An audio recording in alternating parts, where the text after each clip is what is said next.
Good morning, everyone. We're going to get started. Sorry, I started shouting and then I realized I'm wearing a microphone. So firstly, a huge welcome to the 2025 annual conference of the Global Forum on Productivity. I'm Saravya Rao. I'm the Deputy Director of a team in the department called Business and Trade called Economy and Strategic Analysis. We lead analysis in the Department on Growth and Productivity, including the recently published UK Industrial Strategy, as well as working very closely with the OECD on the Industrial Policy Committee they have there. It is my absolute honour and pleasure to be hosting the 10th edition of this forum with our friends and colleagues at the OECD.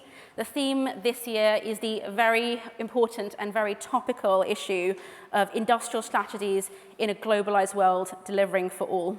It is so great to see so many of you here today. We've had over 250 registrations in person, as well as hundreds of people signing up online. We have representation from 44 countries, making this a truly international conference. I know from having attended this conference many times before that we are going to have 2 days of very exciting and stimulating talks and discussion. It is a privilege to be meeting here at the historic Plasterers Hall, whose history stretches back over 500 years to 1501, for any of you who are interested in the history of the building. These grand chandeliers, these Corinthian columns, and the ornate plaster you see around you are a reminder of the resilience and reinvention of the City of London. This is the fourth hall to have stood here, with the earliest buildings being lost to tragedies such as the Great Fire of London in 1666. This is also the largest livery hall in London. So for those of you who don't know, in the UK, a livery company is a guild or a trade association that originated all the way back in medieval times. And the massive expansion in the UK of construction and manufacturing during the Industrial Revolution saw these tradespeople and merchants become incredibly wealthy. So simply put, this is the kind of building you can build if you get your industrial policy right. This is what we're all aiming for. So at least 3 chandeliers, I'm hoping. To open the forum and set the scene for today's discussion, I'd like to invite to the stage Minister Blair McDougall from the Department for Business and Trade. Thank you.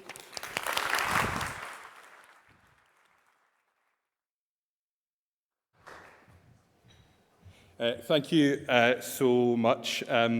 It's a pleasure to welcome you to the OECD Global Productivity Forum on behalf of the Department for Business and Trade, on behalf of the United Kingdom. And people like me always begin speeches like that saying what a pleasure it is to be delivering the speech. In this case, it's actually true. Because a week ago was my first day in this job, and this is the first major speech that I've given. So it genuinely is a pleasure to be here standing in front of you. And I've also, of course, got to take this opportunity to congratulate the OECD on the 10th anniversary of this conference. The forum's so important in helping us go beyond understanding our common challenges to learning from each other's solutions. And I hope that the next 10 years of the forum are as fruitful, if perhaps less eventful, than the last 10 years.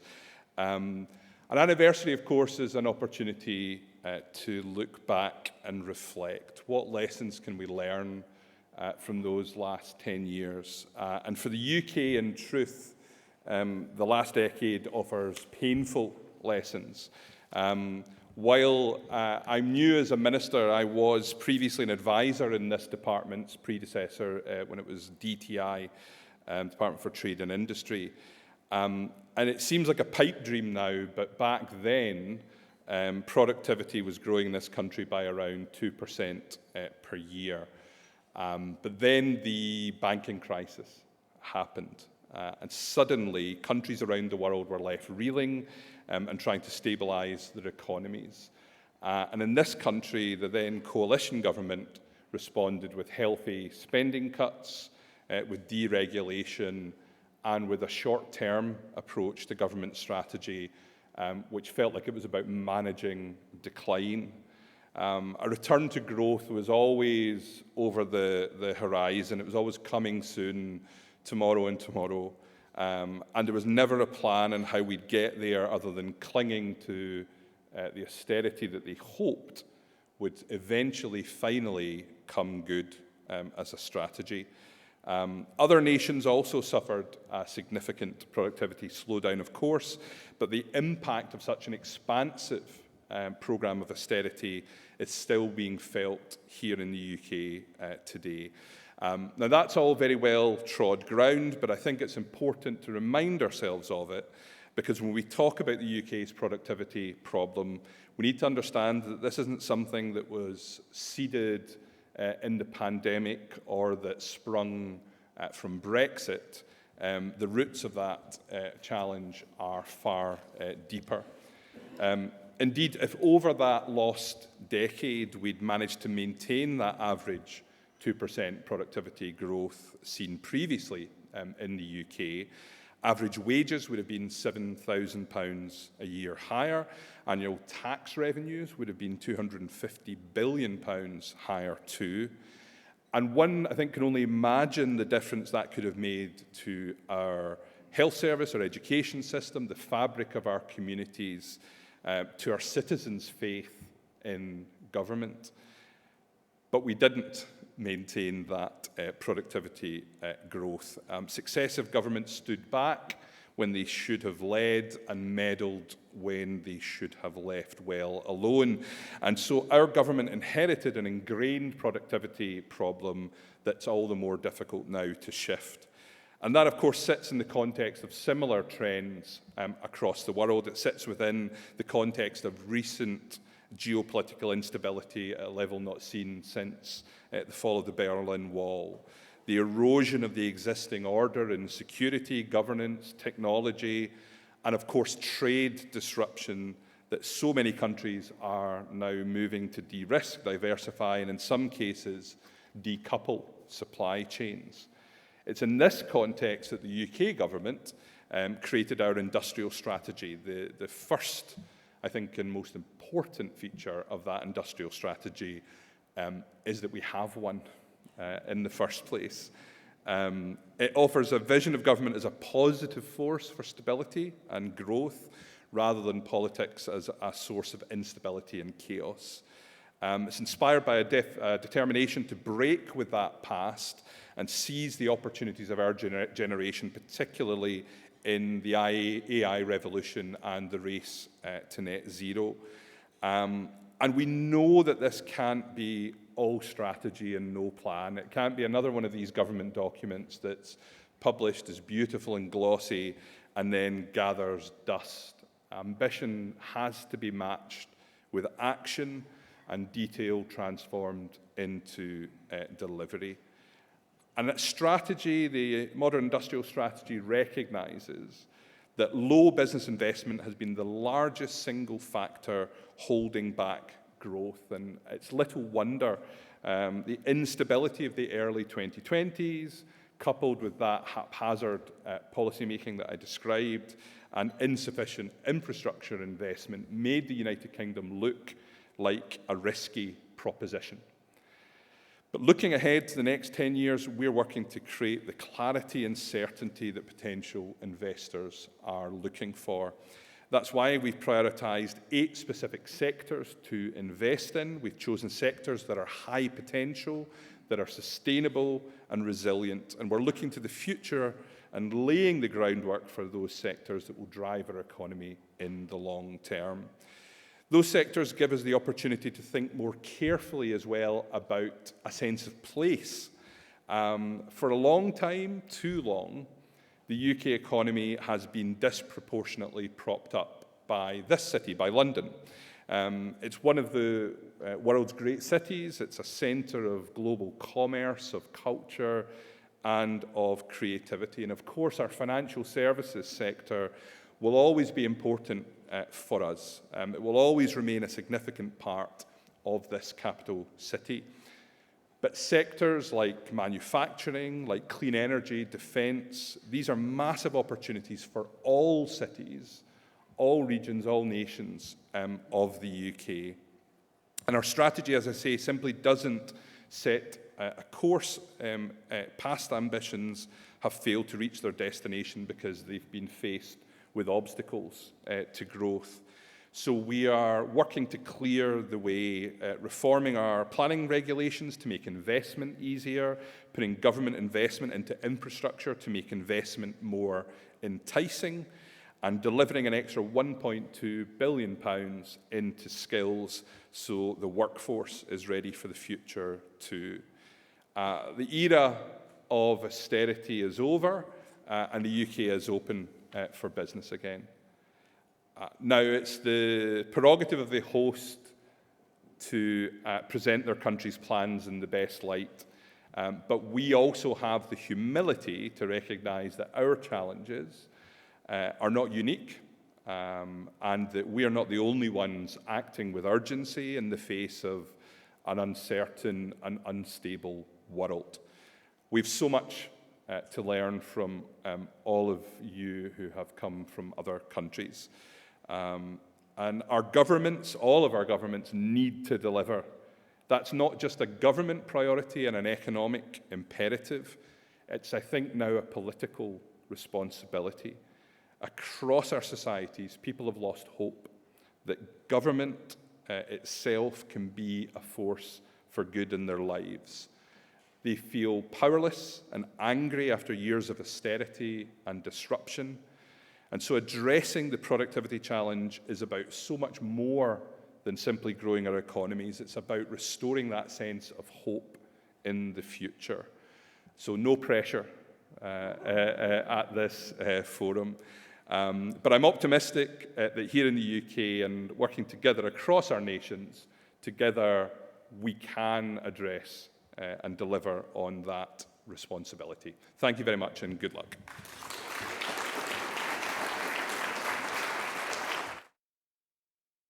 Thank you so much, Minister. And for those of you who haven't read the UK Industrial Strategy, I would definitely recommend it, especially the absolutely gripping technical annex. I wonder who wrote that. So thank you so much, Minister, who now unfortunately has to shoot off. But I'd like to introduce a video address from Matthias Cormann, the OECD Secretary General, for his opening the conference as well. Thank you. Distinguished guests, colleagues, friends all, a very warm welcome to this, the 10th annual conference of the OECD Global Forum on Productivity, meeting on industrial strategies in a globalized world which deliver for all. Thank you to the United Kingdom and, in particular, the Secretary of State for Business and Trade for hosting this conference and for co-organizing it with the OECD. Countries across the OECD and beyond are adopting industrial policies to boost growth, enhance opportunities in regions, manage risks associated with excessive concentration of supply chains, address defense needs, and indeed enable the digital and green transformations. OECD evidence shows that government support to industries is significant and growing. For example, subsidies received by large manufacturing firms across 15 key industrial sectors analyzed by the OECD reached $108 billion US in 2023, representing 1.3% of firm revenue, up from just 0.6% a decade earlier. Industrial policies can be an effective policy tool that can help tackle market failures, including by addressing underinvestment in projects where social benefits are significantly greater than private benefits. And they can generate positive national and international spillovers, like lowering the cost of key technologies for the transition to the low-carbon economy. But to ensure that industrial policies are as effective as they can be, they must be well designed to leverage market forces and avoid inefficiencies and unintended consequences. Poorly designed industrial policies risk fiscal waste at a time when public budgets are under significant pressure, and they may introduce counterproductive market and trade distortions which can harm innovation, competition, productivity growth, and even public support for global trade. The OECD helps governments to design and implement sound industrial policies, including by, firstly, enhancing the evidence base on industrial policies and facilitating cross-country comparison and assessments. Our Quantifying Industrial Strategies project currently covers industrial policy expenditures, priorities, instruments and recipients for 11 OECD countries, and 9 additional countries will be added by the end of this year. That data shows that industrial policy support via grants and tax expenditures has increased from an average of 1.4% of GDP in 2019 to 1.55% of GDP in 2022, with differences across countries ranging from 2.5% of GDP in the UK to just 0.6% of GDP in Ireland. Support to specific economic sectors has recently declined, mainly because grants for renewable energy like feed-in tariffs and contracts for difference have dropped, as higher electricity market prices strengthen the commercial viability of renewable technologies. Our data also shows a trend towards policies to boost competitiveness and productivity, such as investment allowance, and having received more funding, including by expanding existing schemes like capital allowances in the United Kingdom and new schemes in France, Italy, and Slovenia. Secondly, identifying opportunities for industrial policies to boost innovation and knowledge diffusion. Our analysis shows that fiscal support schemes can be efficient in stimulating research and development. For example, well-designed tax incentives and direct funding, such as grants, can increase firms' spending on research and development, as well as the human resources firms dedicate to research and development, boosting firms' overall sales, employment, and productivity. Indeed, our data shows that support to research and innovation via direct grants and tax credits is increasing. To maximize impact, targeted grants should be focused on young and small firms. For larger, better established firms, public loans or guarantees can be more effective, particularly to help de-risk investments that are likely to generate significant public returns. Third, supporting countries' efforts to strengthen the global rules-based trading system to enhance the effectiveness of industrial policies. The OECD Magic Industrial Subsidies database provides data on subsidies for 507 large manufacturing firms in 15 sectors. It is the first independent and global scale effort to measure the impact of market distorting subsidies in the manufacturing sector.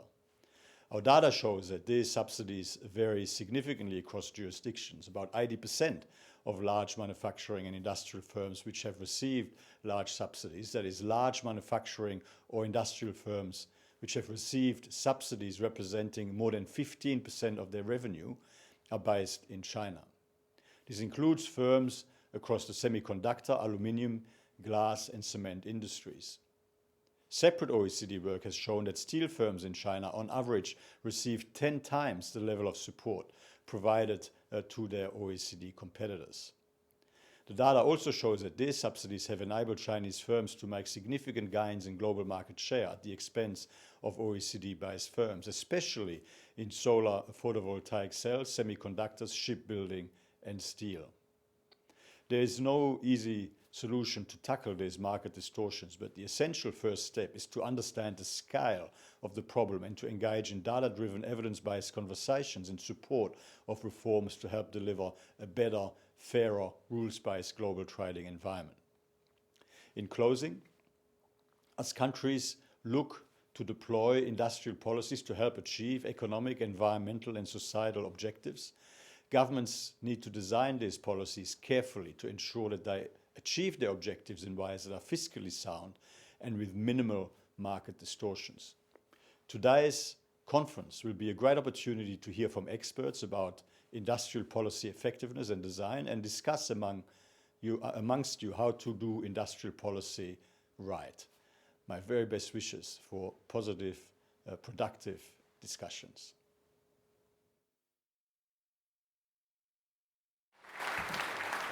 Thank you very much. I hope those speeches help to illustrate the importance of why we're here today and collaboration across all of these different disciplines and countries.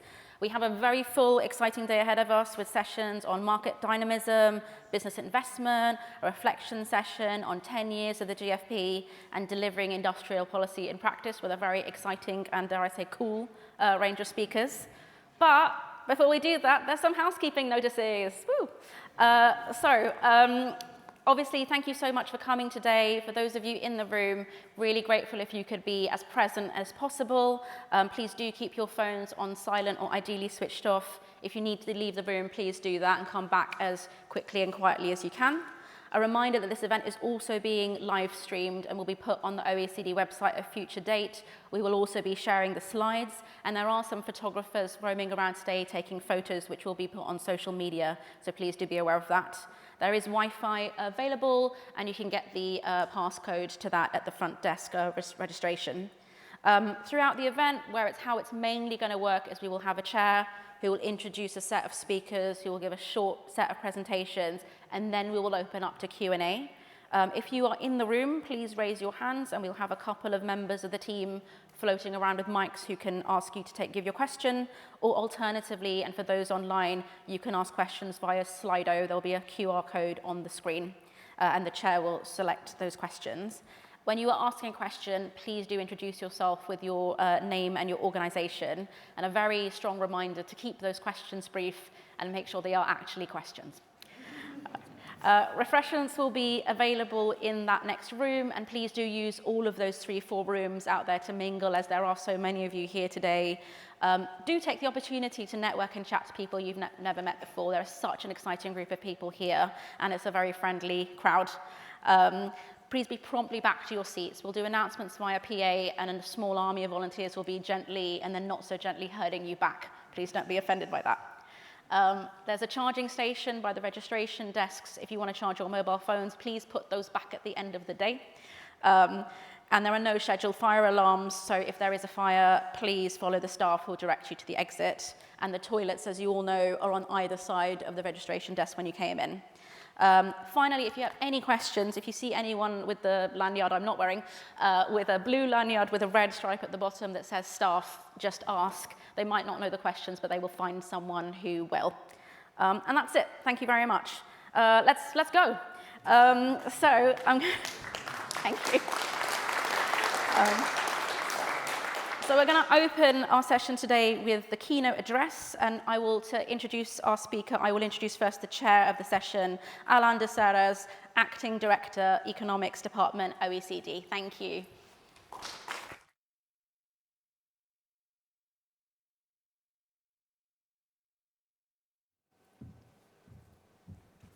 Thank you. Good morning, everyone. It's really great to see so many people here in the room, but also online who are following this conference. So with the 2025 GFP annual conference now officially open, it is really my pleasure to moderate our first session, which will feature a keynote address from our distinguished speaker, Professor Diane Coyle. And before I formally introduce Dame Diane, let me just give a brief background. Governments today face deep technological transitions, shifting global value chains, and also growing pressure to align industrial development with greater resilience and the pursuit of net zero emissions strategies. And these forces have brought industrial policy back to the center of the economic debate all around the world. This return of industrial policy also raises fundamental questions that motivate this year's conference theme. For instance, how can countries design policies that drive productivity, support competitiveness, and promote spatial inclusion, all the while navigating fiscal and geopolitical constraints? So that's many challenges to be faced all at once. And today's keynote title, A New Era of Industrial Policy, will explore some of the factors behind this revival and some of the key challenges and considerations for doing modern industrial policy, drawing on lessons from past experiences and focusing on the specificities of this new era. Now, we are doing a lot of work on these issues at the OECD, but of course there's much more to be done. And it is therefore with great excitement that I introduce Professor Diane Coyle, our keynote speakers for this year's conference. Diane is the Bennett Professor of Public Policy and Director of Research at the Bennett School of Public Policy at the University of Cambridge. She is a leading authority on productivity, the digital economy, digital policy, and economic measurement.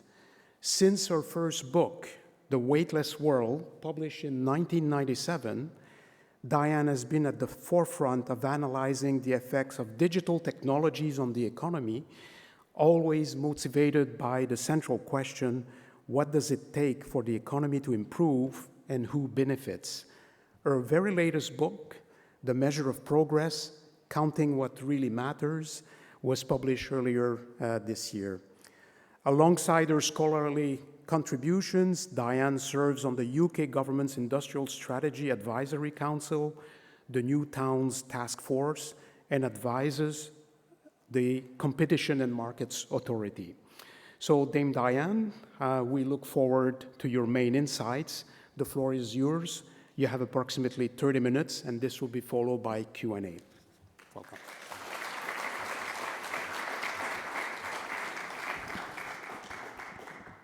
Thank you very much for that kind introduction, Alain, and for the book plug as well. I highly recommend it.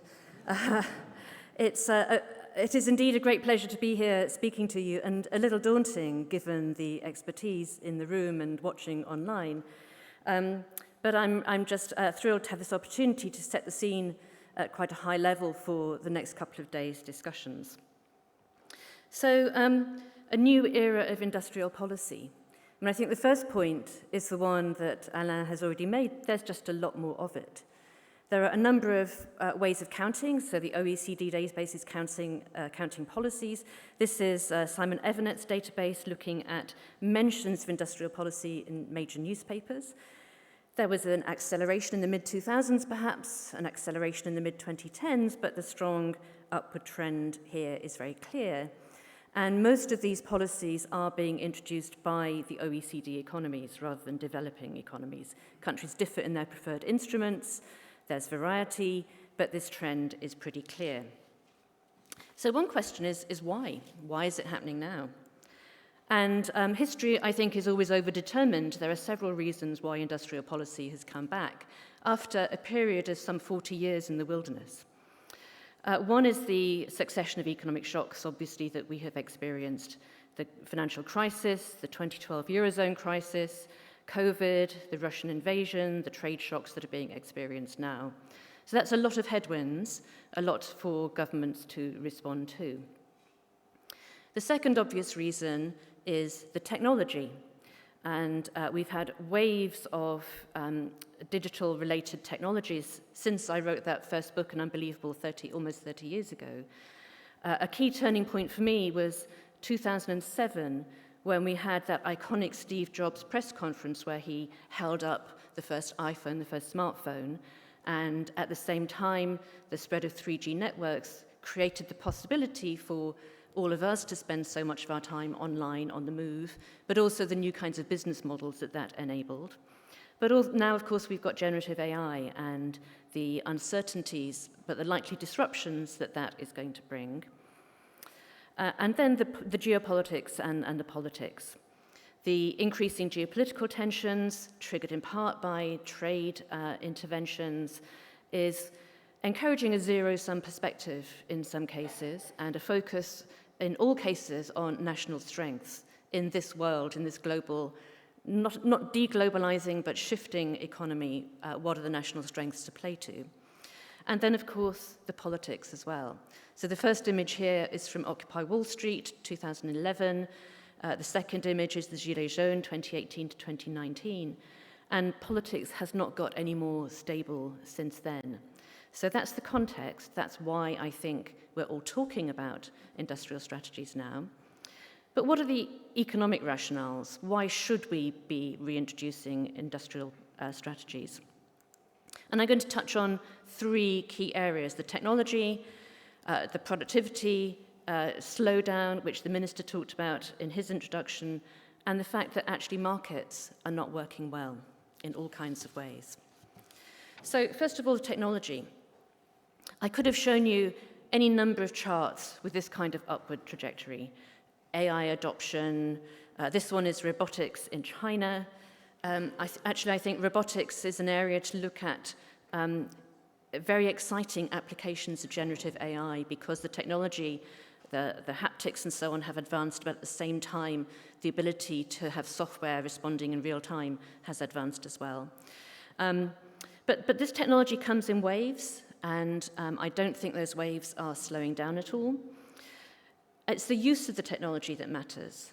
It's one thing to show curves of benchmarks for AI models going up. It's how are those technologies being adopted that matters, which is why I chose a robotics image. And there are good reasons to do so, for governments to introduce policies that encourage use and shape markets. The dynamics of digital in particular, but also the energy transition, means that in many markets there will be first mover advantages or even winner-take-all dynamics. We've seen that often in digital markets already. But also, importantly, path dependence in the adoption of new technologies. The technologies that get adopted now will shape the supply side of our economies for decades to come. And so the choices that businesses make and that governments enable and encourage matter a lot for the long-term productivity prospects of the OECD economies. And then finally, there's a kind of game theory reason for adopting policies that encourage technology, which is that if everybody else is doing it, you can't be the only country that's not. So if every country has an industrial strategy, the one that doesn't will be the one that gets left behind. So the first reason, waves of technology, and I'm off to Stanford this week, and I'm expecting to hear, as one often does, about more amazing applications coming along. Second reason, the productivity gap. The slowdown in the UK has been a bit more acute than in other OECD economies. This is a chart from the Productivity Agenda, which the Productivity Institute published last year. So the left-hand bar shows productivity growth in the UK from 1996 to 2006, and then the later periods show what the gap is that we would need to close to get back to that growth rate. And so on the right, you see a projection for 2023 to 35. How much will productivity growth in the UK have to increase compared to what it has been recently to match that mid-90s to mid-2000s performance? And the answer is it's at least an extra 1.7% a year productivity growth. That is a huge gap to fill. Somewhat smaller in other countries, but we're all facing the same challenge. And in a way, the technology, although we don't see much adoption yet, is the only hope for closing that productivity gap. It did it for us in the mid-90s. Maybe it will do it again in the next decade or so. So the second reason, we've got to have industrial policies that encourage technology adoption to close that productivity gap and fully cognizant of all the disruptions that might involve in work, in business models, and so on. The third reason is that markets are not working well. Here's one chart from a Competition and Markets Authority publication showing markups in the UK, and there's been a trend upwards over time. So the estimate on average across UK businesses in 2022 was a record high. Markups have gone up more in some other OECD economies. And in general, across the OECD area, there has been a reduction in business dynamism, a reduction in business deaths, reduction in labour reallocation. So there's some stickiness in a business dynamism that is very likely to have contributed to the productivity slowdown. That's the Economist's chart. How do people, voters, the kind of voters who are so discontented, see it? Well, the first image here is the private UK pain of our water industry, discharging sewage into rivers and seawater, not building reservoirs, which means that house building can't happen. But in general, infrastructure has been underinvested. That great post-war wave of infrastructure hasn't been repeated. And we are getting to a point where, in most OECD countries, big infrastructure investment is going to be required. Without the infrastructure, the rest of business can't thrive. Then it's the ultra-processed foods. We have a food industry that resists any attempts to reduce sugar, reduce salt. It makes profit margins out of processing. And so big food contributes to the ill health, the obesity of our populations, and the reduction in human capital that implies. We can pay Big Pharma to undo the harm, but obviously pharmaceuticals companies make their profits from us being ill and not from prevention. So there's a big question about the health background to a thriving economy. There's big tech and all the online harms and competition questions that raises. So big food, big pharma, big tech, you could add big energy, insurance companies that don't want to pay out, the complexity for a consumer of having to go to comparison websites and figure out what are the terms and conditions. It's been called a time tax. Navigating modern life eats a lot of people's time. I think it's not surprising in this kind of context that many ordinary voters think that the capitalist economy is somehow not working for them. And when you have headlines about the many billions of dollars or millions of dollars that executives are paying themselves, I think one of the reasons for political discontent becomes apparent.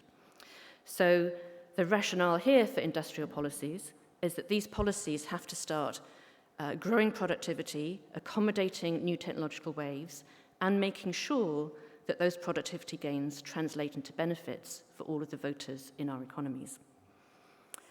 So that's the catalysts and the rationales. Industrial policy is not going to go away. So what should it be? In 2007, I was giving a talk to G30, the G30 convened by Mark Carney in London, and was talking about the need then for reconsidering, reintroducing industrial policies. And Larry Summers was present, and he was absolutely scathing about this idea, as he can be. And he's still skeptical. Larry and economists like him say that if you must do this kind of thing, you must only do horizontal industrial policies. So something like R&D tax credits that apply across the whole economy, or something like education so that you've got a skilled workforce. I still very strongly believe that we need to think about verticals as well. Of course, horizontal policies are important, but economies have comparative advantage. They have typically very long-lasting strengths, and you have to focus resources on those areas of national comparative advantage. A consequence of that is that you have to think about places as well. Economies are lumpy, they're not spread out over the whole of geography. Face-to-face contact is very important in any advanced technology sector. Silicon Valley is where it is, but also Shenzhen is where it is because of those communities of practice that develop around clusters of activity. And so we need to think about place and all of the consequences that has for spatial inequalities across our economies. We have to think also about not always prioritizing the kind of efficiency that finance ministries think about. You can't leave industrial strategy choices to finance ministries. These are not easy choices, but it is a strategic choice whether or not a government wants to support steel production in its economy, for example. Those kinds of decisions can't be made on classic cost-benefit kinds of grounds. So some principles, that means governments have to make choices. They can't support all sectors, they can't support all places, and some difficult choices need to be made. But once made, policies have to be coordinated so that they are helped to succeed. So they have to be wholehearted commitments, and they have to be long-term. You've got to stick with them. And as the Minister said, it is great news that we have an industrial strategy in the UK. We have had them before.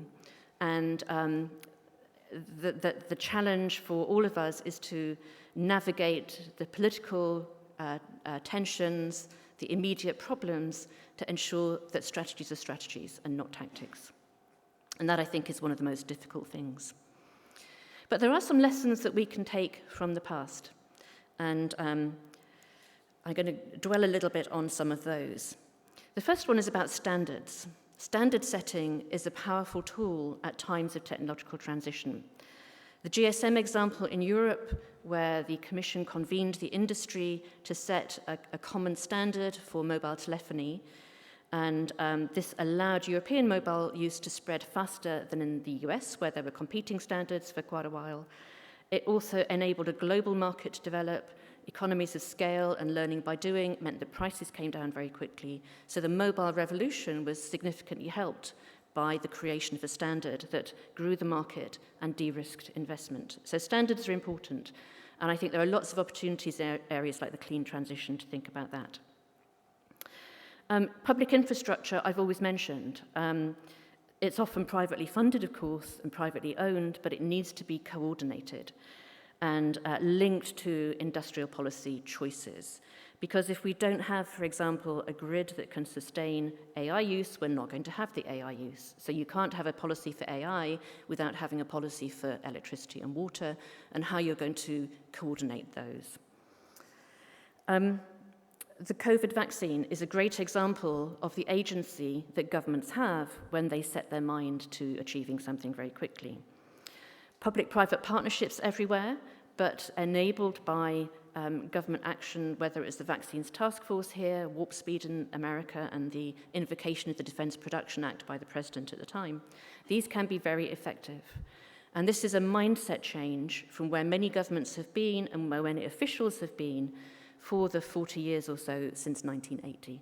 I think if you're talking about successful industrial policies, you're talking about a much more active frame of mind for governments than has been the case in the recent past. But other lessons from the past another lesson is that governments actually have been implementing industrial policies all the time, even if they didn't know it. So here are some British examples. The BBC, Strictly Come Dancing, one of my favourite shows. The BBC was actually created as an industrial policy back in the 1920s because the British government wanted this country to have a stake in the emerging broadcast technologies, which were dominated at the time by RCA, American company. And of course, it has been politically contentious, its funding is contentious, but it represents some classic industrial policy tools. Advanced market commitments. The BBC is an advanced market commitment for the independent production sector, which with that market at home has gone on to be an incredibly successful export industry for the UK. Skills policy, very involved in growing skills and experience among people who have gone on to populate the whole of the creative industry sector in this country, which is about 6% of GDP, large sector.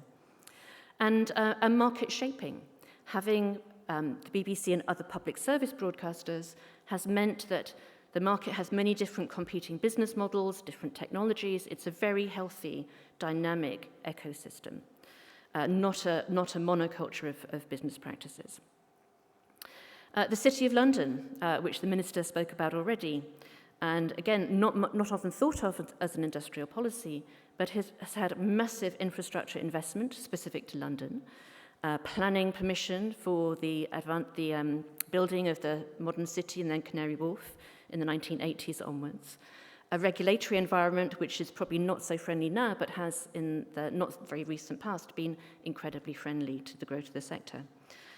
And then life sciences, supported by the support for the universities, R&D credits, the patent box, and specific skills development for the industry. So these are all classic industrial policy tools. Even if governments don't think they're doing industrial policy, they're doing industrial policy. Better to do it with intent for the resource efficiencies and the benefits of coordination that brings. But one of the key questions is, what about the old mistakes that industrial policy made? And how does having industrial policy that focuses on particular sectors or even companies sit with dynamic markets? And so we have to think about how do industrial policy and competition policy sit together? Is there a trade-off, or is it subtler than that? And what this table is trying to show is that it's much subtler than that. So I've divided policy instruments here into three categories. The kind that it's absolutely fine to use with, where there's no trade-off with competition policy. the kind where there's potential conflict, and a middling category where there might be.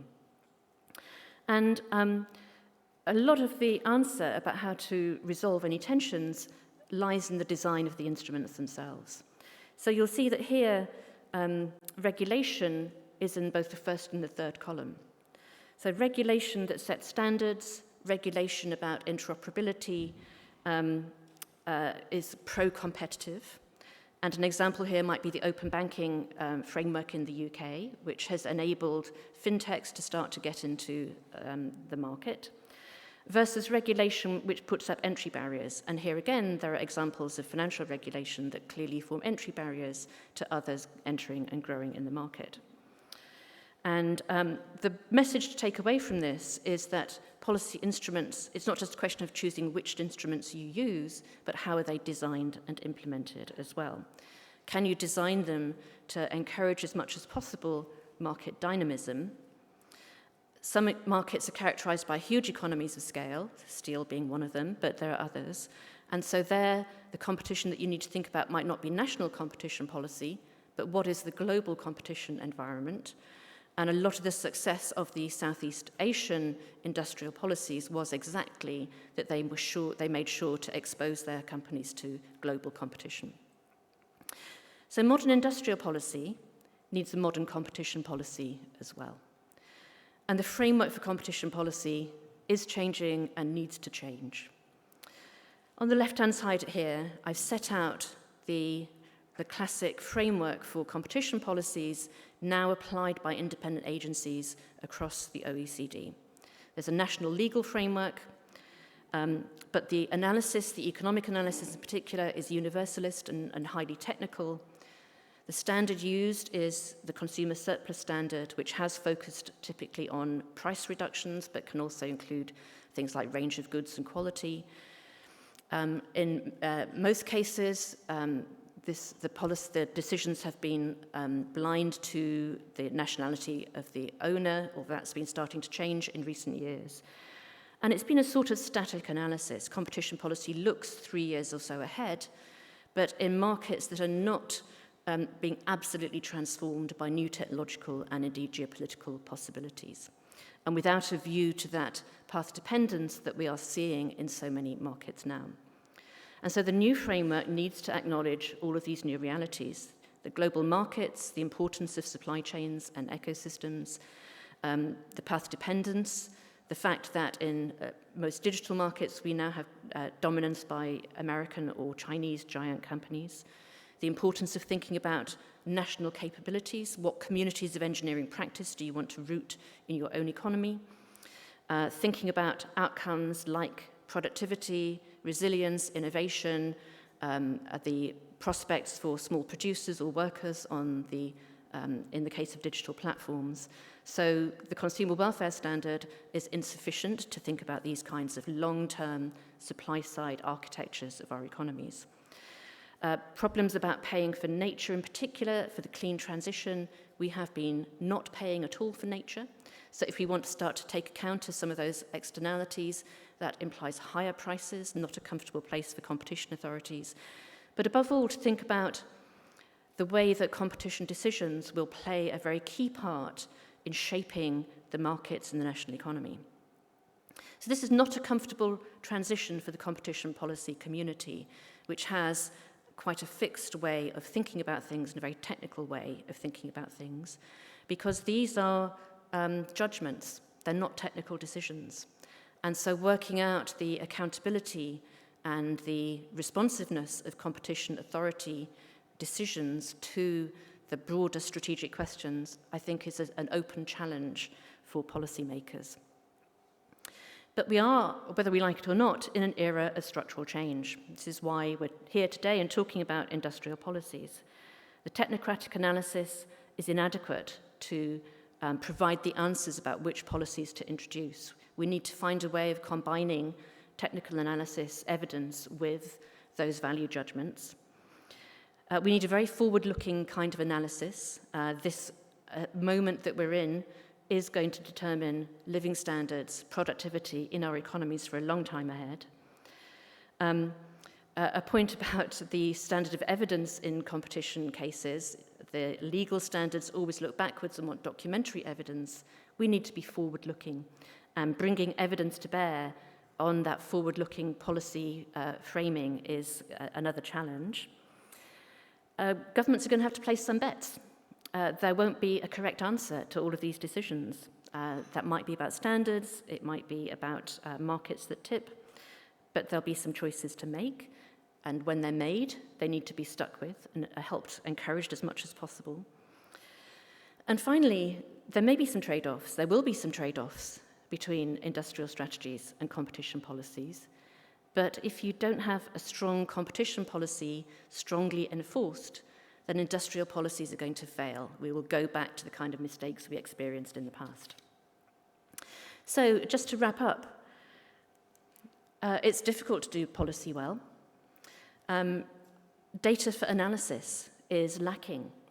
The kinds of sectors that we think about in talking about industrial policies do not map easily onto the kind of sectors that exist in statistical definitions. And it's a challenge even to get the data that you would need to develop the evidence. For example, what are the ecosystems and what is the cluster of skills associated with something like the life sciences cluster in Cambridge, from the technical skills for lab technicians all the way through to the PhDs. The challenge of policy coordination, again, another really difficult challenge to bring to bear all of the different departmental areas of responsibility to combine in an effective industrial policy. How do you evaluate and learn from what's happening? On the Industrial Strategy Advisory Council, we are now setting up a monitoring and evaluation function that will depend on data. The monitoring is going to be, nevertheless, reasonably straightforward. But then how do you evaluate the outcomes of industrial policies that affect the whole of the economy? And then how does that feed back into future policy decisions? We've had evidence-based policy as a notion for a long time now, but it's not so easy to implement. And then taking a strategic perspective. We are, as I started out by saying, in a very disrupted, tumultuous political environment. How do any governments keep their eye on a strategic aim for their economy? Because supply-side changes take a long time to have any effect. If we had perfect policies tomorrow, it would take some 5 or 10 years before we saw a significant increase in the supply-side capabilities of the economy. So there are no quick fixes here, but of course we will need some early wins. That's quite a big set of challenges, and that's what I'm going to leave you with to talk about for the next couple of days. Thank you very much.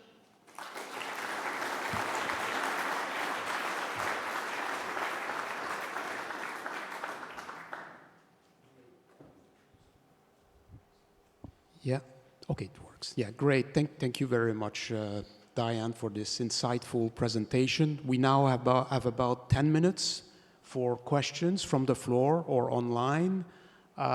So just raise your hand and some people will be walking with the microphone. Okay, I see gentleman over there, yeah. Hi, Diane. Thanks for a great presentation. It's Richard Price from Fingleton. You emphasised rightly the importance of coordinating across a whole range of policy levers and doing that in the context of a strong competition policy. In the UK, elsewhere, we haven't proved to be very good at doing that. And I wondered whether you had any examples of cases where implementation, coordination, actually coordinating those interacting policies properly across institutions has worked. And what are the conditions sort of institutionally that you think are necessary to make that work? Thank you for kicking off. Thank you for kicking off with a tough question. These institutional design questions, I think, are actually among the hardest. The Productivity Institute has a very nice survey paper looking at the different kinds of institutions that different economies use. And I think there may be lessons in there for all of us to look at what have the practices been elsewhere, might they apply? But the fundamental question is the balance between the technical experts, and of course we need that, and this room is full of them, and the value judgments and the political decision-making, and how do you get that sustained national commitment to a way of doing things. So I think we have a particular problem in the UK of policy churn, as I think you were hinting at in your question. So for us, it would be look at some of the mechanisms that other countries have tried and see what we can import. We've got the Industrial Strategy Advisory Council now. What can we learn in particular from the examples elsewhere? I thought we have a couple of questions here, and then we'll go there. Yeah, in front here we have. Thank you. Paul Swinney from the Data City. We make that sick code problem that you just highlighted there, Diane, a thing of the past with the way that we collect data on companies. Another challenge to throw in, to make sort of think what you said and what the Minister said together. So the Minister said some pretty astounding stats about £7,000 lower income today compared to what we would have had if productivity had grown the way it would have pre-financial crisis. But we don't talk about that. And we all sort of say that in this room as technical people. But the newspapers are talking about Brexit, and then the newspapers are talking about small boats. So how do we deal with that political problem about how we're not really looking at the challenges, instead we're sort of looking in other directions that maybe are not the big challenges that we actually face, to make people understand that these things are so important? Thanks, Paul. So I'll leave the political answer to the political people. I do think competition policy really has a role to play here in thinking about why markets aren't working for people. Because it isn't just that incomes haven't gone up as much as they would have if productivity had grown higher. It's that given the income that you have, you can't figure out how to pay your electricity bill. So thinking about competition and market reform in some of those regulated markets would be the way to go for me. Yes, one more question there, then we'll move on this side. Jonathan Haskell, Imperial College. Thanks very much, Dan. Really interesting lecture. Just a quick question. I'm very struck by what you said, that industrial policy will not work without competition policy.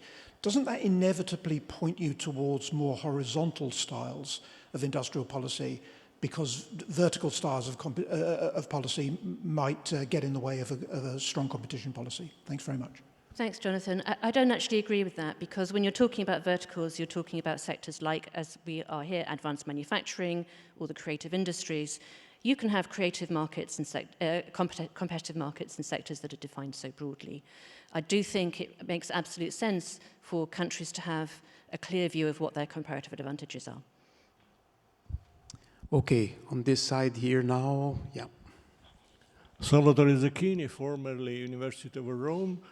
I greatly appreciated your presentation. Still, there is something missing in terms of industrial policy tools.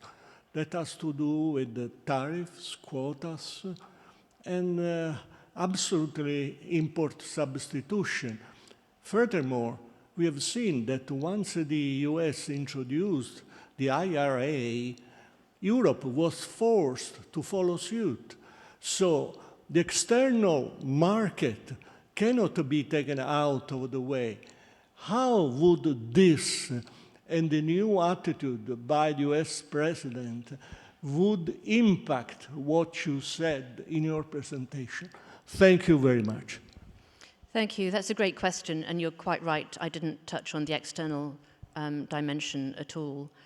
I mean, as I did say, there's a game theoretic aspect to this. So one has a national government to respond to what other national governments are doing. And so how the tariff game will play out, I don't know. Luckily, I don't have to answer that, because you are having a session on it later where my colleague Meredith Crowley, who knows all about this kind of problem, will be speaking. So I'll leave it for her. That will be tomorrow, I think. Yeah. David, yeah. Here. Thank you very much. David Legg from Innovate UK. Excellent presentation.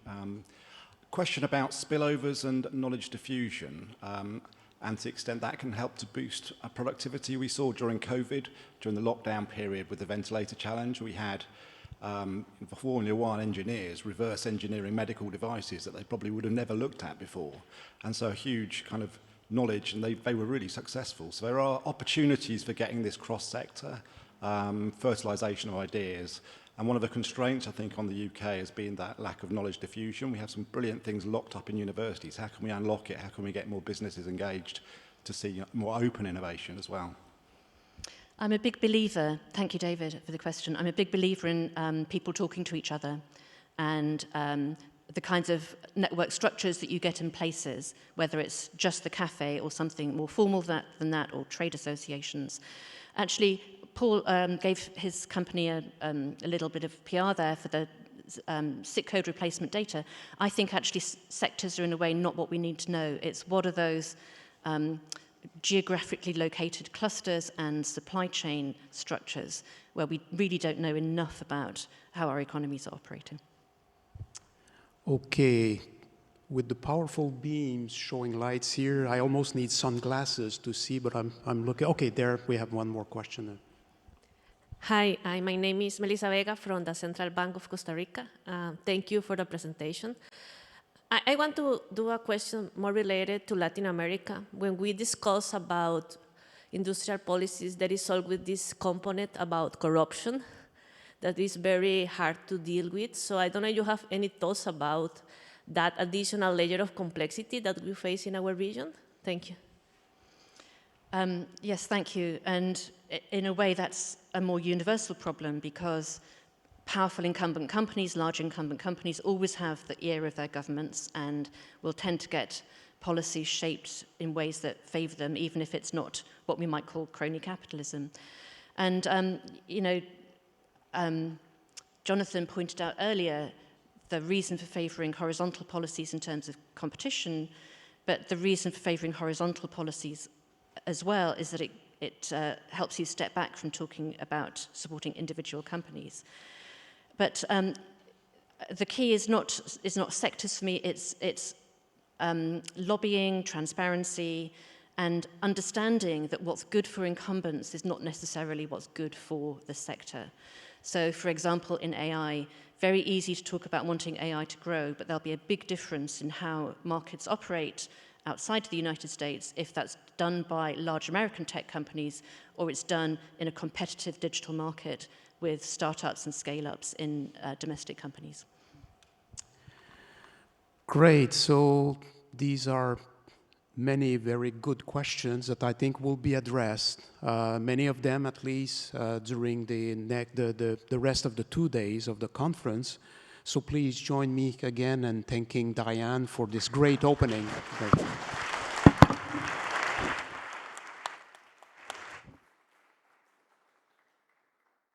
Thank you, everyone.